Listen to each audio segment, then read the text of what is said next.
ಸ್ವರ್ಗವೇ ನಾಚುವ ಹಾಗಿದೆ ಇಲ್ಲಿ ಮೊಗ್ಗು ಅರಳಿದರೆ ಹೂವಿಗೆ 1000 ವರ್ಷವೇ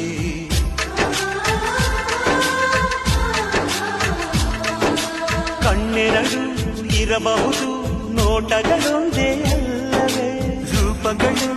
ಎರಡೆರಡು ಹೃದಯ ಒಂದೇ ಅಲ್ಲವೇ ಈ ಜೀವನ ಸಂಜೀವಿನಿ ಇದು ಅಣ್ಣನಾಶಯ ನೀ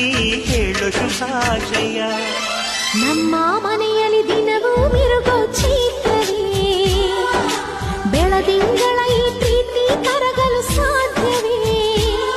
ಹೆಚ್ಚೇನಿನ ಸವಿಗೂಡಿದು ಇಲ್ಲಿ ಪ್ರೀತಿಯ ಪರಮಾನ ಪ್ರೀತಿಯ ಯಜಮಾನ ನಮ್ಮ ಮನೆಯಲ್ಲಿ ದಿನವೂ ಮಿರುಗೋ ಚೈತ್ರವೇ ಬೆಳದಿಂಗಳ ಈ ಪ್ರೀತಿ ಕರಗಲು